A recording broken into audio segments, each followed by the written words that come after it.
people shopped. I mean, we saw 52 million shoppers from around the world spend over 11 billion in Australian dollars with Shopify merchants. We had problems this Black Friday, but for us, it was like, oh shit, how much did we lose by not ordering enough to the store? I was on the high-low drug with all the rest of the retailers here in Australia. And that's my wild card. I haven't tested it yet. So if you're listening and you think you'd work well with us, let's talk. Welcome to Add to Cart, Australia's leading e-commerce podcast that express delivers all you need to know in the fast-moving world of online retail. Every week, Nathan Bush from eSuite and an e-commerce industry expert will share the news, research and insights that you need to know to keep you at the top of your game. And of course, keep your customers adding to cart.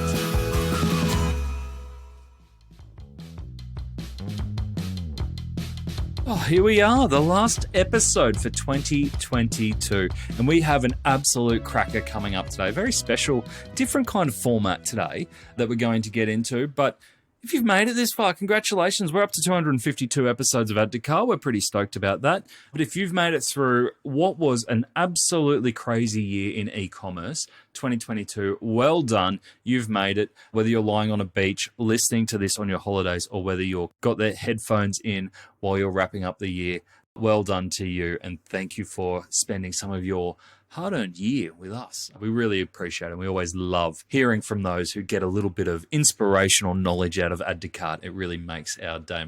But if we look back on 2022, I feel it was a real transition year.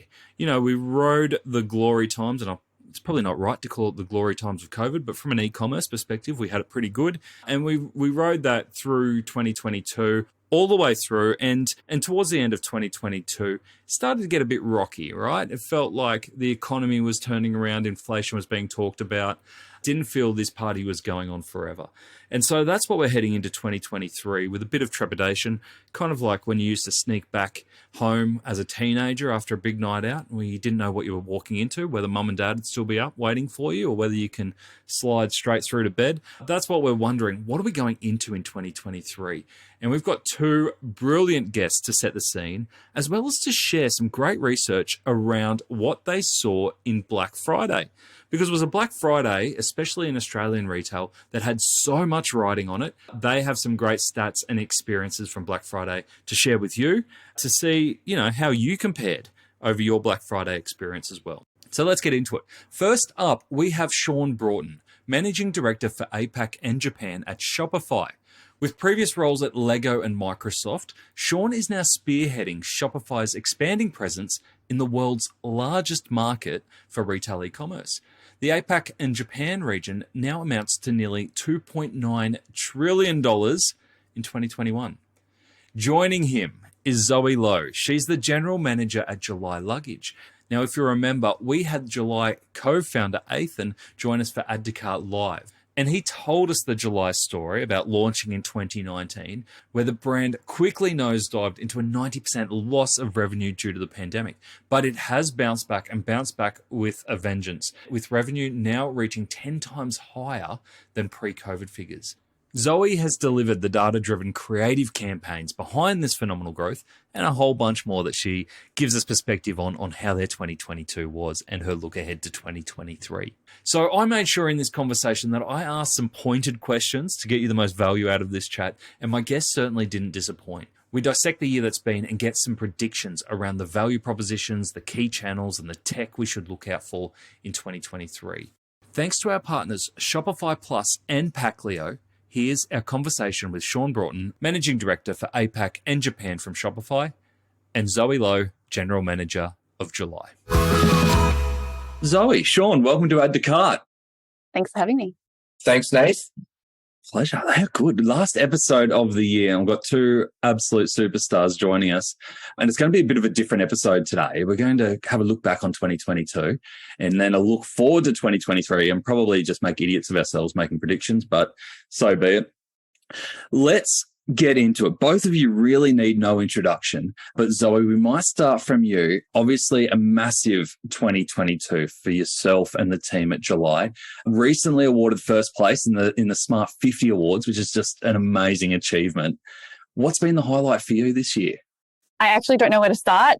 It has been a sensational year for us. We have had, as part of the Smart 50, that was announced 640% year-on-year growth for the financial year. We actually have, the growth is faster now in this financial year. We've had so much brand love. And I think the highlight is seeing that come through because we worked so hard during COVID. So from the very small things of people telling us in stores, I heard about the brand in COVID and I really wanted to buy it, but I had nowhere to go to. And them actually coming into the store when they finally could travel. So small things like that. And what we call carousel share, which is like seeing a suitcase in the carousel, to big things, right? Like the Smart Company thing, fastest growing SME in Australia, and also Mumbrella Travel Brand of the Year. Amazing. It's just been amazing. Throwing a few more awards in there. You got to brag. You've got to brag. You've got to. Oh, it's been incredible. How many stores are you up to now? We are up to 4 in Australia, and we just launched, it's kind of like a little bit of a different format on 80 Collins Street here in Melbourne. It's more of a showroom. That was last month. Yeah, beautiful. And if anyone wants the full July story, they can go back to the Add to Cart episode with Ethan that we did live. And that was just a crazy fun night. Like, that was incredible. And the story that he told there was just fantastic. So we won't go through the whole July backstory. We'll stay in the moment, but incredible what you've been on for 2022. I saw the chart that Ethan shared on Twitter. I think it was around, didn't have numbers attached to it, but the line that just did the hockey stick growth this year was just incredible. So well done. Thank you. Shaun, obviously, Shopify's been a long-term partner of Add to Cart, and we're really grateful for that. You keep us going, you keep us pumping, and being able to bring these stories out to the Australian e-commerce community. The first time we've had you on, so welcome. Yeah. What's the saying again? Long-time listener, first-time caller? Yeah, you've just sent all your other people, your Reese's and your Joshes on and gone. Because I know you like to get a bit technical and into the product, and those guys are absolute geniuses. So, take it easy on me. Oh, look, you'll have the insights. You've got a really unique view over the Australian e-commerce environment. How would you sum up 2022 for e-commerce in Australia? Yeah, geez. Unfortunately, you have to go a bit backwards, right, to think about what we came out of, which was COVID, right? And I'm sick of talking about it. You're sick of talking about it. I think we're all kind of sick of talking about that, but it's the reality. And so you come out of that, and then we find ourselves in this situation of just like inflation through the roof, and there's wars in Europe, and supply chain's gotten a bit back to normal, but it's still not quite there. And so e-commerce in Australia, I put into 2 buckets. It's those that are like pure play, just e-commerce brands, I think, are figuring out what new normal is after the boom. And then you've got your kind of brick and mortar physical retailers that also have an e-commerce presence. And what does that mean for them? And this hockey stick has now come down. And the big question is kind of, where does it kind of plateau? And that's what everyone's really trying to watch. So I think as we face kind of record inflation here in Australia, it's the stuff that my dad used to tell me about years ago that we're going through. I think consumers are getting really kind of increasingly cautious. And so when I look back at 2022, it's a tale of 2 stories, right? The first half of the year was still kind of booming, and then it kind of started to slow down a little bit. And now we're into the situation we are now. And I think a lot of focus on what to do in an inflationary period. And I think we're trying to help as much as we can. Brands are trying to figure it out. I think that like really kind of tailored experience and brand loyalty, customer loyalty is going to be more important than ever as you fight for dollars in a wallet. So kind of tale of 2 stories, really. Which of those 2 retailers, like the Omni big traditional brands or the pure play D2C, which of them do you think had a better year? I think still pure play, just because there was so much margin in the business because of the boom, and there's a lot more margin to enjoy, obviously, when you're D2C and you don't have to worry about physical stores. But those retailers that really reacted quickly, that have physical stores and were able to do cool creative things, like a lot of the stuff that JB Hi-Fi did, where all of a sudden they stood up a delivery service and curbside pickup, like they moved really quick and adjusted. I think those kind of brick and mortar retailers that adjusted real quickly have also had a really good year. Yeah, makes sense. And Zoe, we talked about the hockey stick. We both talked about the hockey stick. And it feels like July isn't living the normal retail story to most people out there. Is that fair? 100%. We're very different. In fact, I would say it's just completely different to everyone else. Like, for example, skincare and beauty that boomed during COVID. We were 90% down in revenue, and we saw the revenge travel really take us through. I know I'm kind of sick of saying it, but it's like, you know what? I'm riding the wave. So it's great. We saw the comeback. Well, we launched in the US when Australia was still in lockdown. And that was crazy. So we actually saw that come through, and this team was so inspired by that. And then we saw Australia return. And from November last year, we saw it grow really quickly. And it's been great then. And that's, I mean, everyone knows this, but I guess a lot of people have moved their discretionary spend into travel because they haven't been able to do it for so long. And it's really exciting. Nothing like a bit of delayed gratification and deprivation to make you want something even more. Yeah, and it's hard watching it from here. The amount of friends that I've seen on like pre-Christmas overseas holidays, the holiday before the holiday, I'm just sitting here jealous and going, why didn't I think of that? I'm still waiting to take my revenge. It's sitting in my pocket. See, and this is why this is going to be so interesting to play on 2023. I really want to talk about this later, but like, how is this going to play out how is travel going to play out in 2023? It's going to be so fascinating. So some of those headlines that Shaun was talking about, like the inflationary pressures, a lot of retailers already feeling that. Have you noticed that impact on July at all in the last bit of 2022? Absolutely not. We are not seeing it in Australia at all. In the US, it's hard to say because we're so early in the market. We're only a year and a half in. So we're not seeing this like as much of a intense growth there. Hot girl in the room energy, as I say. And I would say we're not really seeing that. What I am really looking out for is in 2024, our target audience, we predict, and this is, I need to do a bit more research to back this, but a lot of them will probably be refinancing because they are homeowners that are mortgaged. When they get hit with this rate increase, if the rates don't come down, I would like to see how that would impact us and whether they will curb back on travel. We use travel bookings data, so flights and accommodation, as to feed our prediction of how we will perform because we're so closely tied. So that will be a leading indicator for us. Yeah, fantastic. And then if you've skipped ahead to 2024. Sorry. My head's not even in that space yet.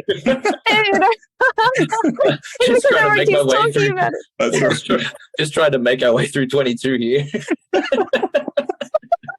Keep to the run sheet, please. Yeah. Sorry, mate. Sorry. And so, Shaun, if we talk about that last half, you talked about the tale of two halves of the year. Obviously, we've just come through the big Black Friday or Black November kind of period, as Erica from The Iconic put it. And you've got that great view, and you've just released a whole bunch of numbers around what you saw in Australia. Can you give us the highlights? Well, how did Australian retail fare over Black Friday? Yeah, again, it was kind of against what you're hearing a lot about. Like, people shopped. I mean, we saw 52 million shoppers from around the world spend over 11 billion in Australian dollars with Shopify merchants. It's huge. And if we look a bit closer into Australia, we rank 4th on that global spending list. We're a small country, man. And is that by total revenue? Yeah. Wow. So we're up against it. I think I always joke sometimes with my colleagues in North America, and I say we're about the size of Texas. We bat as big as one of your states. So also a bit proud of that. So I think that's pretty amazing. And so we saw an increase of 22% of shoppers take part in Black Friday and Cyber Monday. So I think that's partly to do, like you kind of just touched on then, it's not so much as a 4-day event now. Like, what is it truly? And it kind of has expanded to a sale period. I love it. I like that kind of things. In my past lives, I've worked at Lego and I've worked at Xbox, and I was on the high-low drug with all the rest of the retailers here in Australia, and I still hate the high-low drug. I really wish we could get off it as a country, but we seem to not be able to.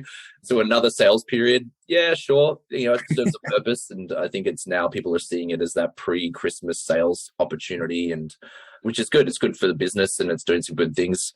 Bit of competitiveness too. I know you're up north, but Melbourne outspent everyone as a city. So Melbourne came in first as the spenders. So congrats to everyone, all the Melbourneites down there. And Sydney came in a second close, claiming second. See, we're just out enjoying the sunshine. We're too busy. I would be too. You're buying towels and sunscreen. Yeah. But I mean, as you look at categories, fashion and accessories, again, did very good and topped the Aussie shopping list, and followed by health and beauty, home and garden, food and beverage.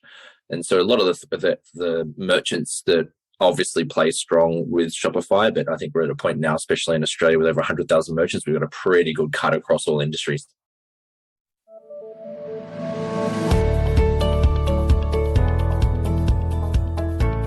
"2023 might be the year that you have to unravel everything that you know about loyalty. New global research from Shopify showed that Australian customers are highly likely to switch brands in order to save money. And here we were thinking loyalty points will keep us together forever. While the battle for customers' hearts will be driven by pricing in 2023, they will not sacrifice customer service in the process. 2023 might be back to basic retail, but it doesn't mean that the opportunity is any less. Treat them lean and keep them keen, I say. To view more resources to help with your 2023 planning and see how Shopify can take your e-commerce business to the next level, visit shopify.com/AU today. And anecdotally, and I think your research actually goes against this. I was having this conversation last Friday. It felt like there was more transactions this peak period, but at lower average order values.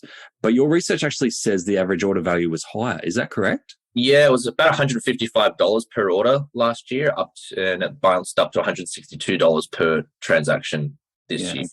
And so, like, if you're not in probably a position where you think about that data point alone, you're like, oh, that's not that much more. It actually is, but a large increase when you think about the unit volume that a lot of these merchants and brands would do. So it's a healthy increase in participation. What did COVID do for the e-commerce industry? Kind of I've said a few times, what was a QR code before COVID? So I think we're still kind of reaping some of the rewards for us that are particularly working in e-commerce from a lot of that education and change of behavior. And I think we've seen that impact on the FCM this year. Yeah, that makes sense.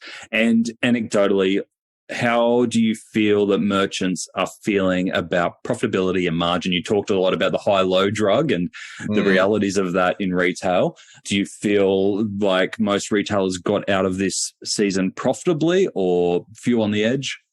Oh, I think it's a mixed bag out there, depending on the industry you're in, obviously, and the products you're selling. So all of us aren't as cool as Zoe in July and just things flying off the shelf and 600% growth. And there's a lot of people that would love to have that. But I think there is a few rough, tough stories out there where people are sitting on a bit of inventory where they may have overreacted to the logistics and supply issues and tried to catch up. And kind of like the clogged funnel, right? And then it'll just come booming out, and then kind of the opportunity dries up a little bit. So, they say retail is detail. And it is, man. And I think it's been a hard business to run, retail and e-commerce, all of it over the last, couple of years, I think. And people have definitely been earning their paychecks. That's a really good point, because I feel we had this drift of conversation and people saying, we're going to be really strategic about Black Friday and we're going to, personalize offers and keep them behind walls and, only discount to people who aren't going to buy. And then this year, a lot of people were just forced. Their hands were forced because of what they had, the situation they were in, and gone, we've got to clear it, got to get it out. Yeah, absolutely. I mean, it's been interesting for me, a big week for our family personally. My wife and I started our first retail store ever 2 weeks ago, and we launched just 2 weeks ago. And it's kind of like that situation where I feel this intense pressure of cash flow, inventory. We went just Australian brands to reduce some of the logistics complexities and things like this. And I'm sitting here going, like, this is just a small little one-shop family business. I can't imagine the pressure that some of our retailers and brands would have been feeling over the last 2-3 years to navigate all of that. You can't leave it there. What's the business? Let's give it a plug. Let's get some sales through that. Let's get that cha-ching happening. Yeah, so I mean, the website isn't live yet because everyone thought that I'd be able to help and get it up real quickly. And the gaps in the product have been revealed for me. But it's called PeggyConceptStore.com. Yep. And so basically, my wife spent 10-15 years as a buyer merchandiser for Gucci and Hermes, and basically has been dressing Australia in Gucci and Hermes for the last 10 years. And so we thought, what the hell? Why don't you decide what Australia should be wearing in your own shop? So she's buying fashion and homewares and some art and things like that. It's a really concept store. And the name Peggy is after Peggy Guggenheim, who's like one of her icons, and she was known as a real collector and kind of curator of art and all things fine. So it's up in Avalon Beach, and that's been quite a journey for us, but it's been awesome. And we put Shopify point of sale in the store. I got to talk about that because, to be honest with you, I've been here 4.5 years now, and I've not spent enough time on the product, and it forced me to do it. And I couldn't get over how easy it was. Yeah. It reminded me why it is so seamless and easy. So that's been a really fun time for us, but stressful too. I hope you gave her a partner referral code. I'm the partner. Happy wife is the partner code. Zoe, now obviously July luxury brand. Do you call it luxury brand? I think we call it affordable luxury. Affordable luxury? Premium. Obviously a lot higher than that $172 average Yes. order value that Shaun mentioned there. Did you participate in Black Friday? Yes, we did. So we never actually go on sale, but we do these bundle promotions, which are technically a sale, twice a year. So yes, we did. We did a bundle and save, and yes, we saw AOV increase, and it was very good. Okay. And what did the bundling look like? It's very similar to like a spend and save that Country Road does. So, you spend 300 and then you save 30, you spend above 600 and you save 100, and you spend above 1,000 and you save 200. And it worked. We've done this before. Like we've done this multiple times, and we knew it would work, and it did. And it was very successful. So we saw AOV increase, and we wanted people to be incentivized to try our accessories. And it's also a push for us to increase LTV and, enter new product, try new categories from us. Yeah. And when you're on such a growth kick anyway, pre-November, and then you add promotions in over the top, how do you know how successful those promotions have been in increasing sales, or whether it would have happened naturally? It is really hard, but we saw a huge uplift, right? So Yeah. November was 78% up from October. Yeah. But and we all know October is low, but we saw it. We haven't actually fully finished crunching the numbers for November and Black Friday yet, but I will just say we have never sold out of stock completely in our local warehouse here in Collingwood, and we sold out of everything on Friday. So when our Collingwood store was open for trade on the Saturday and Sunday, they had to ship to customer, and we still met the target. It's so rich for me to say, I know we're in the best time, but we also had problems this Black Friday, but it was the opposite for a lot of people. Instead of clearing their inventory, for us, it was like, oh shit, how much did we lose by not ordering enough to the store? So yeah, that was really tough for us. It's a good problem to have. When you're in the business, it's just like a good problem. It's still a problem. You're like, oh man, we missed it. So we actually smashed the targets. Every year we do this thing where all the employees guess how much we're going to make. And we're so fortunate to have completely smashed that target. But next year, it's going to be very interesting to see how that goes. I was really nervous just then that Zoe was about to go into something about Shopify crashing. And No. I was like, oh no, here we go. The pause is so good, honestly. When we hire casuals, the training takes 5 minutes. We're like, here's the button, then it's done. So you got pause Shopify. in all 4 stores as well as Shopify on the web. Yeah, we're Shopify from the start. Oh, now it sounds like I'm sucking up because Shaun's here, but no, we're Shopify from the start. So the business is 4 years old. We started there. We're Shopify Plus headless and Shopify Pause. And again, I sound like I'm sucking up, but I'm not. But it has been really crucial to our retail rollout. So, okay, the 80 Collins store that I referred to at the start of this episode, Asen, my the owner, the founder, my boss, he gave us 2 weeks to launch that store. He's like, hey, by the way, I signed a lease. We have to open the store in 2 weeks. And I was like, what? And we did it. And the tech is not what holds us back. And it's not even the stock. It was just the fit out, right? How do we get it in? So Shopify just helped us move so fast. It's 2 weeks. I reckon we could have done it in a week. But, testament to how fast you can move as a D2C brand, online e-commerce brand. Shaun, you should really hide all that gifted July luggage that's behind you. I was about to say, I'm glad this is being recorded because I'm going home for the rest of the year. My job's done. See you later. Marketing team, PR team, I'm done. No, it is an incredible story, and it's a brand new way of doing retail when you can open a brand new store in 1 week and it's integrated with your online straight away. That's pretty incredible, and it allows you to focus on the great things like the customers and the product. Yeah, it only just came to Australia. It's not been here for over a year even, so it's new to the market, and so it's good to get to have stories like this and see the impact it can have. And again, I'm going to go on about again. My wife's spending time with my kid rather than trying to consolidate back-end inventory through Excel sheets, and it's all just in one place, one home. And so kudos. Amazing. Were there any other retailers during Black Friday that really stood out for you? Anyone that you went, oh, they're doing really cool stuff, like they did Black Friday really well? Shaun, I might start with you. I think we're underestimating the interest that a lot of consumers have still in sustainability. And I know everyone goes on about it, but all you need to do is look at the change of government and why it happened. All you need to do is look at a lot of the way people's spending. And so I think a lot of those brands that haven't given up on that, and even like people think like, oh, but times are tough. People are watching their dollars, like, oh, I'm going to spend a bit more.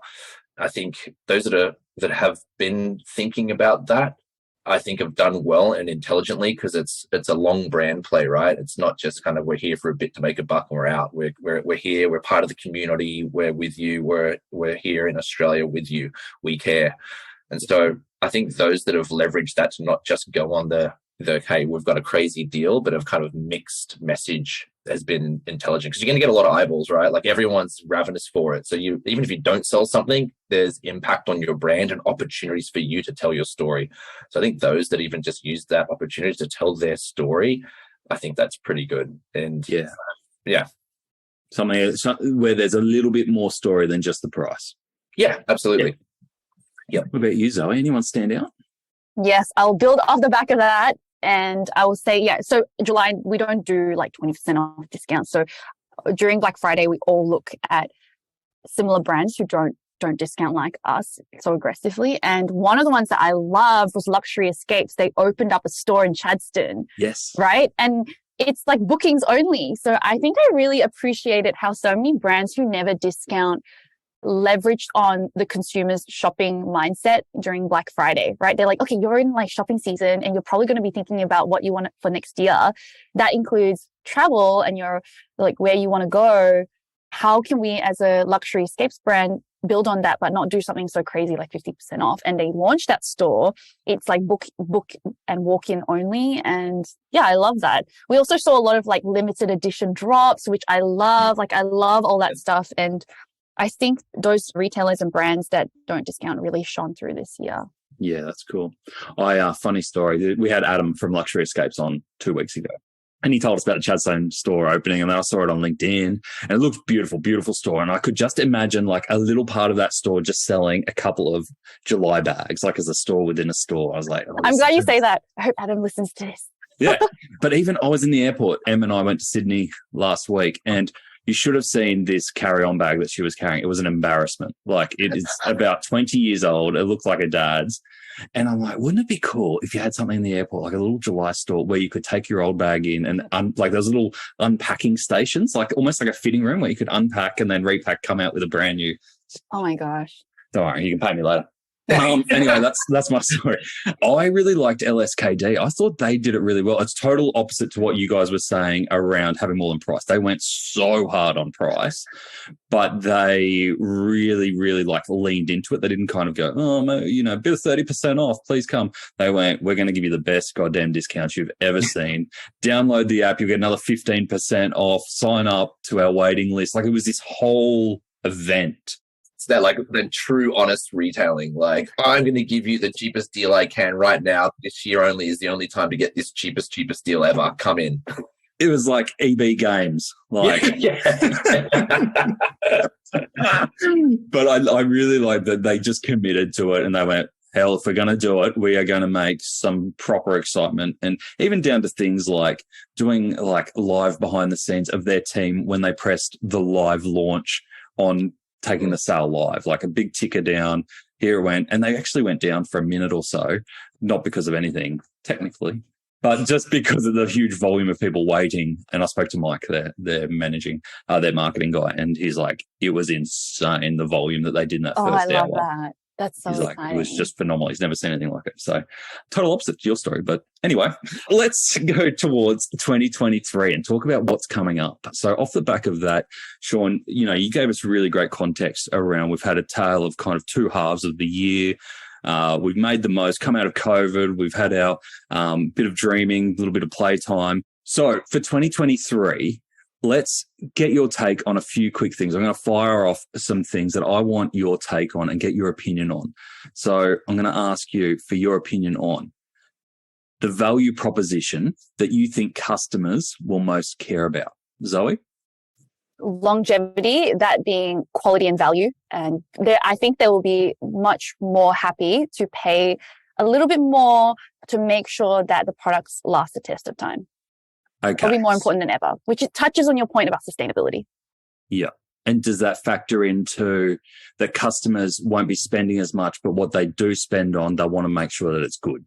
That is exactly it. They want their dollars to go further, but they want to keep their standards high. And I'm speaking from us, right? This is what we predict for us.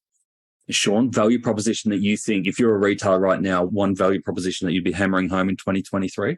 I'd plus one to that. I know that's the easiest answer, but I think that's absolutely everything is value. I think that we're in a situation right now when we talk about the wallet is super competitive, and guess who's now taking a chunk of it? Your energy bill. Yeah. There's other things now that are they're non-negotiables, right? They're you have to pay the price of petrol. And so I think that when people look to spend their money, they're looking for value. When I say value, they don't want I don't think they're looking so much for like, I got the cheapest deal in the market. I think they're looking for, hey, I feel really good about this. It's lasted a long time, and this is a good value exchange because my dollar means a whole lot more right now than it has in a long time. Yeah. I wrote down my answers to these questions before we jumped on as well. And I had quality or indulgence. And I think it came back to the research that you did, Shaun, before Black Friday. And one of the things that stood out for me was that, yes, it's going to be tight. Customers are going to be very price driven, and that's going to be in certain categories, supermarket, all those kind of things where you need to be price sensitive, but they're still going to carve out a portion of their budget for their own indulgences. Absolutely. And I think when tough, right, too, you want to feel joy. And sometimes feeling joy is being connected to the brands you love. You might not necessarily have to spend as much as you did, but that joy in being connected. So I think being connected through socials and things like that to brands that people love, I think is a big thing. And you mentioned just considered shoppers, looking for value. I mean, we would see 69% want quality and 74% are looking for value. Those are big numbers, 74%. Oh. And so let's nerd out on some stats. We've found also just in our recent conscious about surveys about being conscious, 51% shop sustainably and 39% are actually willing to pay more, which is also a pretty big number. Yeah. And so people want to feel good about what they're buying. And so when we think about like channels where people are going to shop, people are looking 69% more going to social, and 92% of retailers are telling us that direct relationship is going to be so critical for that to happen. And so this movement to being connected, even though it's funny, right? You hear these stories like everything's invasive, technology is getting invasive, but every time you ask people and you look at the total numbers of any kind of statistics, people are enjoying being connected. They just want to be connected to the things that add value to them. Mm-hmm. Yeah. Oh, beautifully put. And so if we're a retailer listening to this and we're planning 2023, it's going to be very tempting just to go price driven, discount driven in 2023, but make sure you don't lose that quality and value message as well throughout, because there will be moments for that. Second one, I want your opinion on the marketing channel that will give retailers exceptional returns. Shaun? Yeah, I think there's that many now, and I think it's really dependent on who your shopper is and what you're selling. And I know that sounds like the cop-out answer, but it's true, because every channel provides a different access point to your shoppers and the people that love your brand. So I think what people should do is test them all. Like, it's not that hard to test them all and see where your shoppers are, find out where they are, go where they are, because they want to be connected to you. They want to talk to you. Some of our other research that research is pretty interesting. We're seeing that 31% of retailers believe that sales through social media will form the largest part of their business by the end of the decade. So it's something that a lot of retailers are saying, like, hey, this could end up being one of the largest channels that we connect and sell to our shoppers through. So it's here, it's big, it's constantly shifting. I think that's the interesting part. And as you get a bit older, maybe they shift without you knowing about them. There's one executive that I know of in my past life that used to employ one of the 14-year-old kids on his street, and he would give him $200, and once a month he had to write to him, what are the video games that all the kids at school are playing? What are the apps all the kids at school are using? Really smart, right? Because he knew he didn't have a way to do it. So local kid next door neighbor made a couple of $100 a month, and he had to write a one-pager on what's the cool stuff right now. That's really smart of James Johnson. Yeah. Well done. Yeah, that's it. From that social perspective, it feels like the social selling is still obviously key. Social channels are still key, but two things we've seen in social this year, I feel, is that obviously the CAC has just gone bananas, but also this promise of direct buying through social channels. We've seen TikTok and Instagram kind of pull away from their buy direct features. Do you think that will continue or will go again, in the next couple of years? Oh, I think it'll continue. I think it's just because it's forever moving, real life live shopping. Like if you go to China right now, like that's the thing, like live commerce, like people are just we don't really we touch on it a bit here. There's a few brands doing it. Then you start thinking about AR and VR. It's people love it when it's done well, and it's just gathering more and more momentum. So it's kind of the ability to consume your brand or product or how you are going to interact with that is changing. And so the way to buy it keeps having to change. Yeah. And so there's endless, Nath, you know more than I know about the endless number of companies that are popping up that are capturing a lot of this movement onto different social networks, different platforms and ways to consume. It's hard to keep up with. Yeah, it is. It is. Zoe, any marketing channels that you think will give retailers exceptional returns in 23? Yes, you guys actually touched on it. So affiliate marketing is really big for us. It's growing and it's quite surprising because we're, a little bit more of a premium brand and we don't go on discount, but it is so good for us because, we work with some really amazing, reputable content partners through our affiliate platform. We also work with Like to Know It. We're seeing this grow a lot in the US, right? And we're starting to see it really grow in Australia. So Like to Know It is influencer affiliate marketing, which is enabling this social commerce thing that you're talking about, right? There are also a couple of platforms that I'm starting to see that I'm really interested in. One is called Carted. They're enabling publishers, so like any publisher, to let their readers convert on site. Like you don't click the link, like you buy it while you're in the article of like top 10 suitcases. I'm really excited about that. The conversion rates will be so much better. The other thing, and this is a wild card one, I went to New York a few months ago with Ethan. We were talking to someone about direct mail. Like I'm talking old school snail mail, right? And I was like, that's I know it exists in the US and I think it would work so well here because I read all of my mail. Unlike my email, I'll scan the subject lines or pick all of them, select all and then just delete, right? But in my mail, I actually have to physically go through it. So I really want to test that next year with our team. And I really think the return will be super high because like SMS, I think we're going to see the same results. They'll definitely look at it.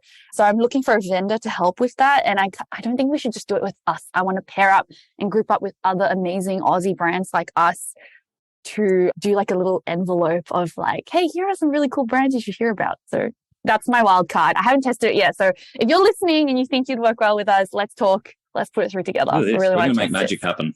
Yeah, let's do it. You've refreshed your website. The new range is about to drop. You've never had more customer service options. Hey, but take a look over there at that boring pile of packaging boxes. Ugh, ugly. Time to give that some love. Luckily, Packleo is here to bring some joy to your customers' delivery and unboxing experience. It's been ignored for way too long. With vibrant colours, cool designs and eco-friendly credentials, there are no more excuses for boring boxes. Even better, Packleo is Australian owned and operated with same-day dispatch and 14-day returns. There's nothing boring about that.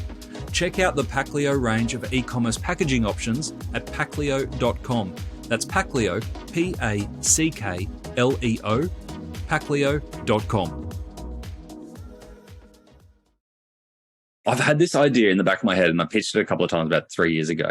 And it's how do we create a network of like-minded retailers? Because we all send parcels out, right? And you unpack everything in the parcel of offers to go to the next retailer. Yeah. And I know a lot of people do it kind of ad hoc, but I reckon there's a really nice network there of cross-promotion and cross-selling that way. Yeah. I just don't know how to bring it together. So someone do that, please. And I think it's something. I had marketing channel. I had a bit of a cop out, but I had creative cut through. So I think next year is the year for the big ideas, right? This year was let's sell through, let's ride the wave like we talked about. Let's get as much out there. Next year, we might have to reposition ourselves and really catch those eyeballs. And I think it's the time for the big ideas. You know, we had Mike at Zero Co creating the rubbish mountain in Egypt. And I just went back and listened to the episode with Michael Beveridge, and he's all about big ideas. And I think now that we've got so many different channels that we talked about and experimenting with different channels, if we can leverage our big ideas around all those channels and kind of experiment that way, I think next year is the year to do it. Give or take. All right, number 3. Which product category do you think will explode? Zoe? It sounds like a cop-out too, but like really, I'm very passionate about op shopping and thrifting and secondhand stuff. And I'll back that up with TikTok, right? TikTok has made like secondhand clothing and secondhand things very cool again. So I think it's going to explode. And I don't think there are any major merchants who are really leveraging that on like the iconic level. Actually, no, there is like Depop, right? Depop, Facebook Marketplace, and there's one more, but I can't remember. And also, I think I have seen, and it's off the back of COVID, so I actually will be interested to see if it continues to grow. But in my head, sexual wellness is really having a moment. And I'm very curious to see how it plans out next year if more people live their best life and not stay at home as much. Yep.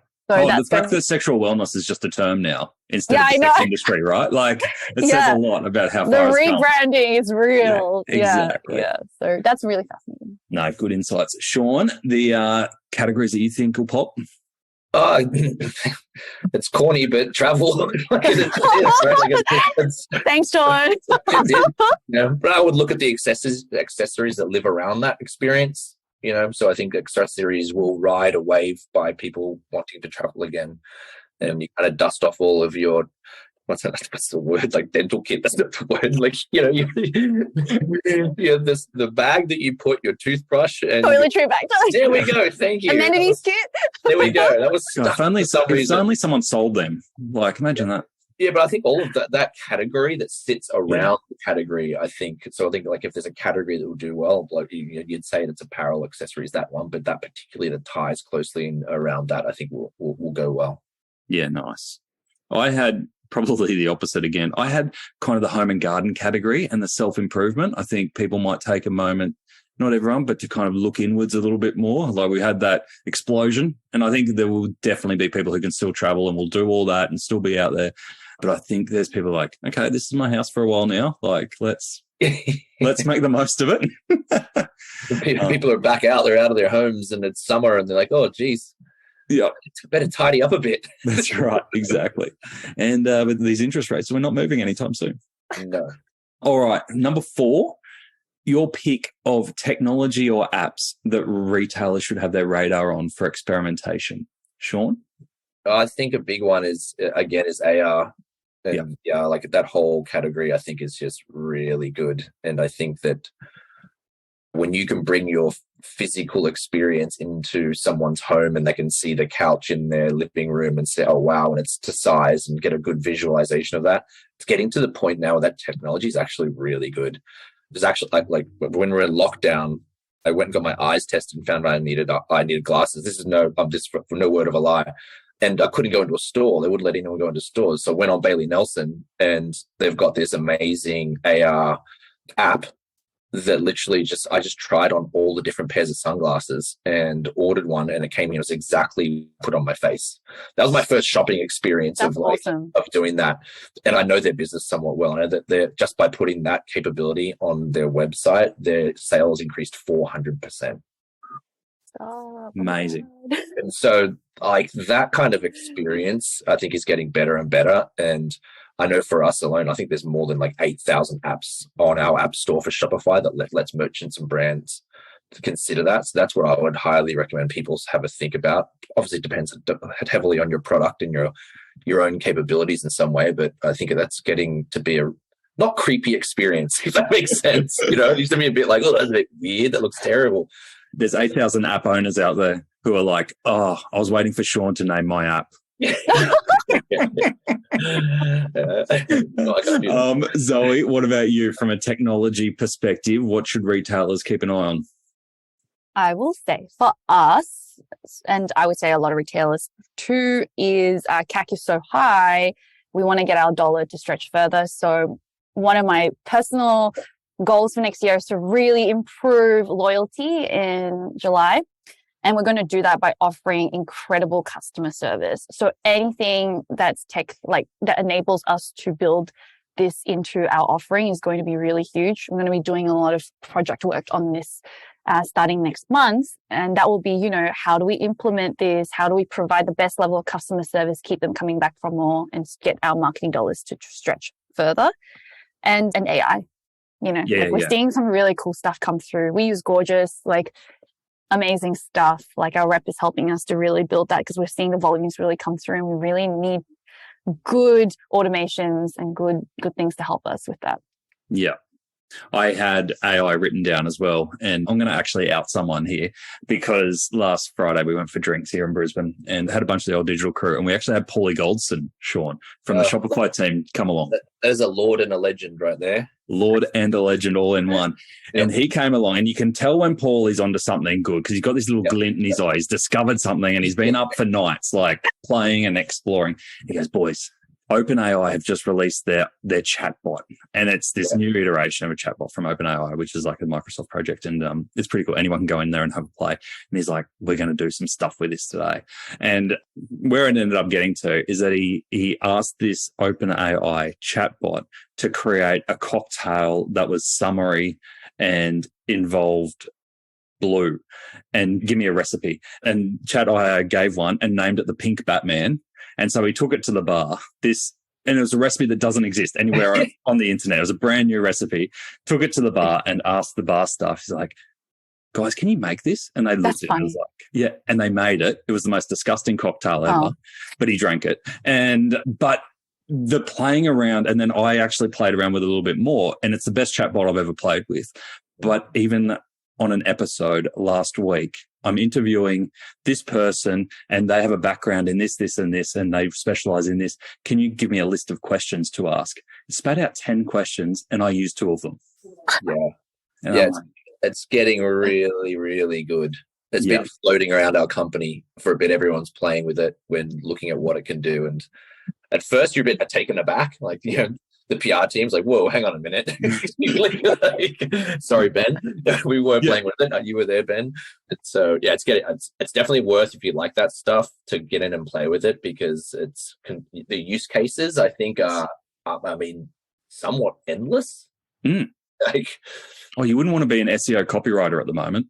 It's pretty amazing. All right, last prediction I have for you, tricky one. Can you give me a number on the overall year-on-year growth or decline that you expect in Australian e-commerce in 2023? Zoe. Oh man, what? I'm gonna everyone. It's flat. Flat. Okay. Yep. If you had to pick one side or the other, growth, decline? I'll say it's hard because I'm not educated enough to make the guess, but for us, it'll be a growth. Yeah. Cool. Shaun?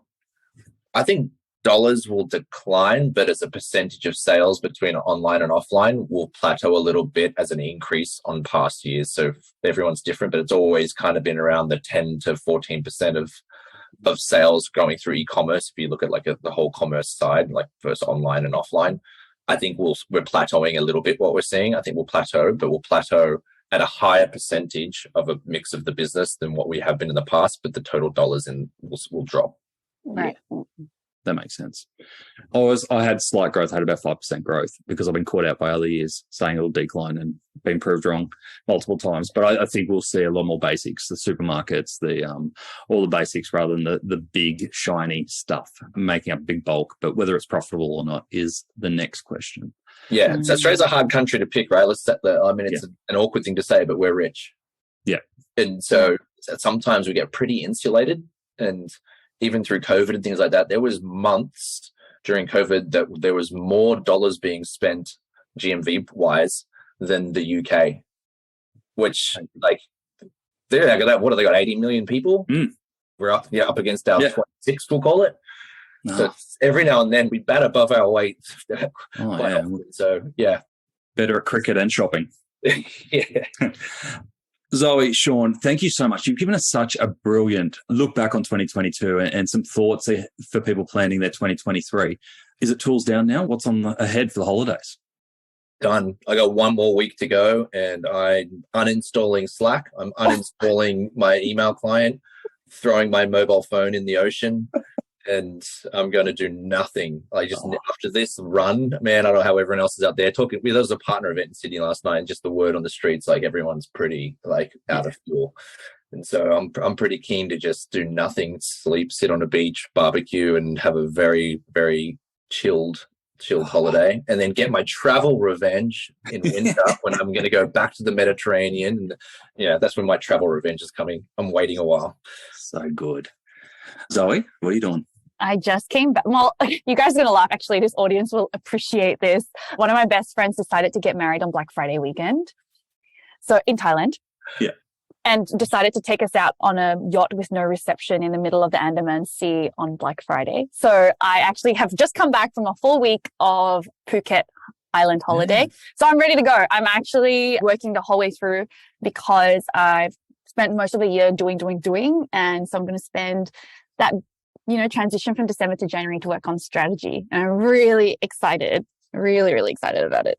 Beautiful. And so, Zoe, if we've got listeners who haven't snapped up their July luggage yet, or maybe doing a bit of Christmas shopping, best place for them to do that?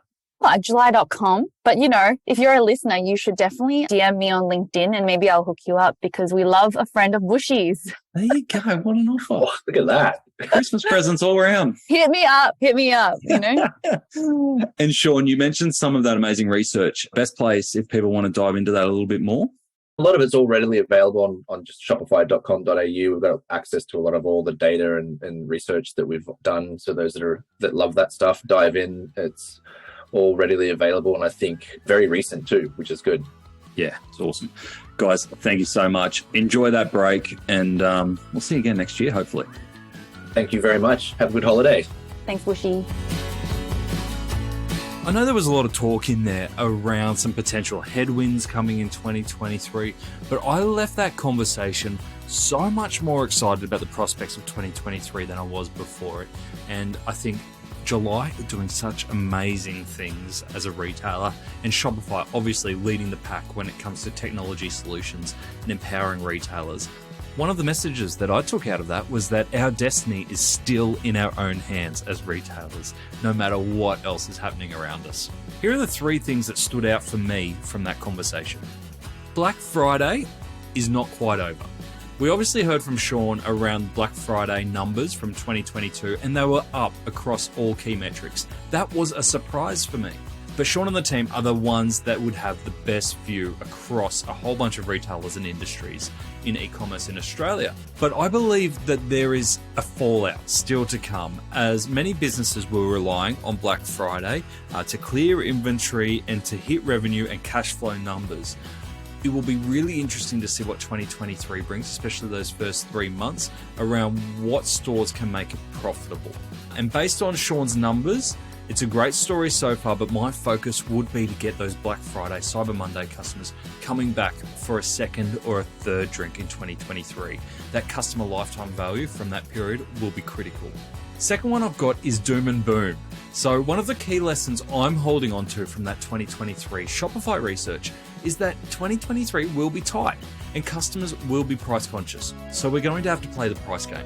But overall spending may decrease, but it doesn't mean that wallets are glued shut. So we can't go in with that mentality. Customers are still looking for an escape, no matter how tight it gets, and they will spend on themselves if they see it as valuable and of quality. You just need to be there and adjust your positioning for when they are ready. And the third one I've got is that beauty still wins. There's nothing tangible, or if I'm honest, uniquely blue ocean strategy about July, in my opinion anyway. It is just incredibly well executed.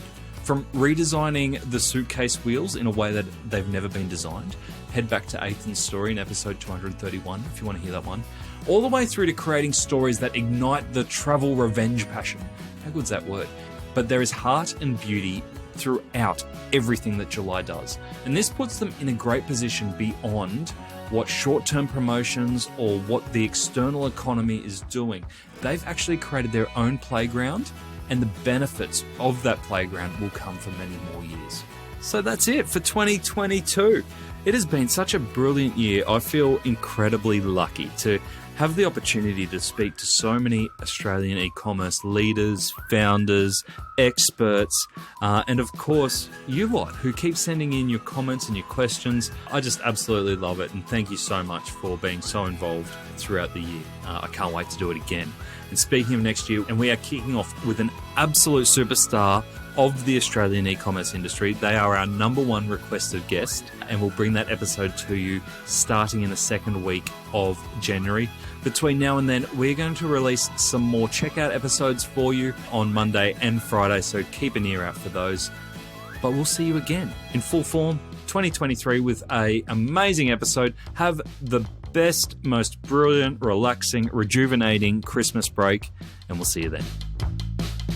To get the highlights of today's episode, head on over to addtocart.com.au and sign up for our free newsletter. Each Tuesday, we will send Monday's episode summary, links, and discount codes for you to go next level on. And if you're looking to explore your next e-commerce opportunity, come and visit us at eSuite. We're a dedicated e-commerce talent agency connecting the best e-commerce talent with the fastest growing brands in Australia. Head on over to eSuiteTalent.com.au where you can download the free e-commerce salary guide and sign up to our weekly e-commerce job emails. Thanks for listening, and until next time, keep those customers adding to cart.